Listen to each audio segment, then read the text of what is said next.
자, 7위는 우병우 전 민정수석. 눈에서 나오는 레이저가 또다시 가동이 됐다. 이런 제목으로 골라봤습니다. 화면을 보면서 얘기를 나눌까요?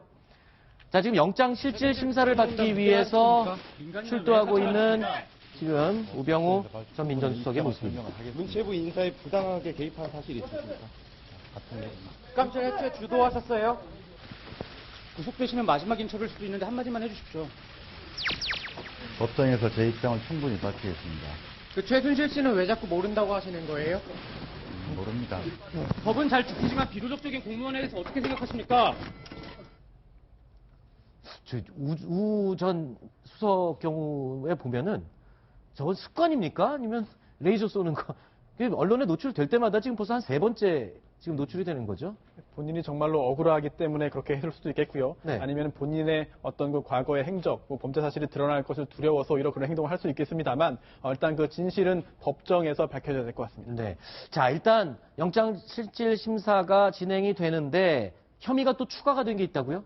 네, 그렇습니다. 이제 민간인 사찰 의혹을 받고 있는데요. 네, 그동안 뭐 직권남용, 직무유기, 또 특별감찰관법 위반 등의 혐의로 이제 그 영장이 청구됐습니다만 이번에 새로이 민간인 사찰 의혹까지 받게 됐는데요. 네. 이 부분 구자홍 차장님께서 좀 설명해 주시면 좋을 것 같습니다. 네. 네, 그 두 가지인데요. 이 K스포츠재단에 이게 채용하려고 했던 헬스 트레이너 김모 씨의 이 군복무 기록과 SNS 활동 정보를 네. 이 청와대 민정수석실에서 그러니까 이제 어떻게 보면 민간인의 정보인데 민간인의 네. 정보를 그 살펴본 것은 민간인 사찰 아니냐 이런 의혹이 첫 번째고요. 네. 두 번째로는 한국임상공사의 사장으로 내정돼 있던 이 박정욱 씨에 대한 어떤 인사 검증을 청와대가 했는데 네. 이 KTNG에서 이제 그 한국임상공사는 분리가 됐기 때문에 더 이상 공공기관이 아닙니다. 네. 근데 공공기관이 아닌 그 사장을 그 인선하는 과정에 청와대가 인사 검증을 했다라면 네. 이 또한 민간인 사찰로 볼 수 있는 거 아니냐. 네. 그래서 이제 두 가지 혐의를 추가한 것으로 보입니다. 네. 사실 영장 실질 심사를 하는 판사들의 신원을 궁금해하는 경우는 참 드뭅니다. 언론에 노출되는 경우도 별로 없고요. 근데 이번 최순실 사태 이후에 판사들의 신원에 대해서도 사람들 많이 궁금해하죠. 지금 이번에 영장 실질 심사 판사는 누굽니까? 예, 오만석 그 판사인데요. 네. 서울대 법대 출신으로서 그 우병우 수석의 그 서울대 대학 후배가 되겠습니다. 네. 사법연수원 26기니까요. 사법연수원 19기인 우병우 수석의 그 7기수 아래 정도가 됩니다.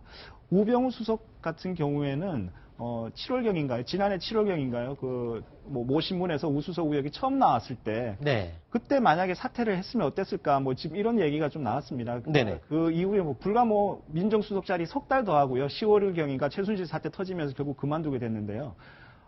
최근에 그 우병우 수석이 그 지인하고 전화 통화하면서 제가 그 지인한테 직접 들은 얘기인데 그 네. 지인이 우수석에게 이번에 구속될지도 모르겠네요. 이렇게 물으니까 네.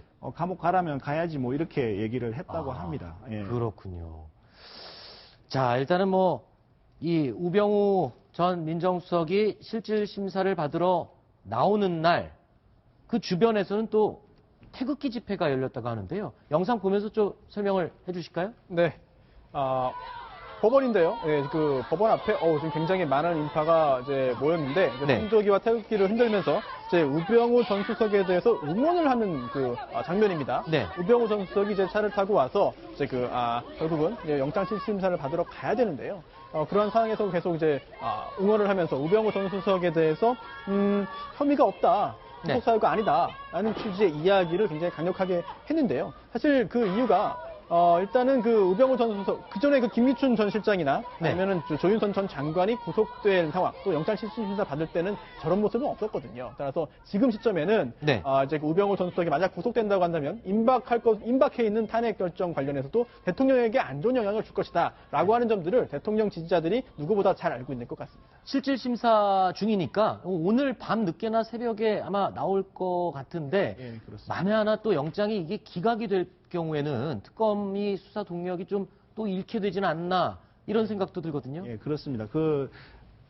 아무래도 지금 현재 여론은 우병우 수석이 보도도 많이 됐고 해서 네. 구속될 가능성의 무게를 더 많이 두는데요. 근데 한 가지 우리가 알아야 될 것은 뭐냐면 검찰에서 네. 그 윤곽근이라는 검사장을 특별히 임명해가지고 특수한 그 부서를 만들었지 않습니까? 네네. 오직 그 우병우 수석만 수사하도록 하는 그런 부서를 만들어서 꽤 오랫동안 그 우 수석에 대해서 조사를 했는데 결국은 아무 혐의도 밝혀내지 못했습니다. 네. 그리고 나서 이제 이 특검이 다시 수사를 하게 되는 건데요. 검찰에서 아무런 혐의점도 찾지 못했다라는 부분도 참고할 필요가 있을 것 같습니다. 네.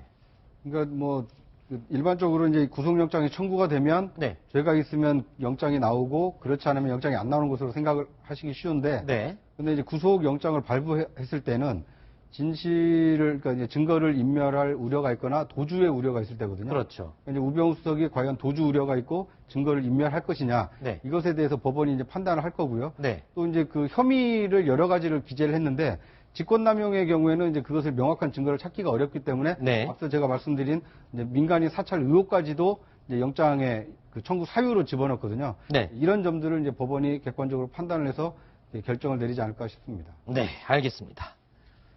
자, 나머지 소식은 좀 더 속도를 내보겠습니다. 다음 순위 확인해 보겠습니다.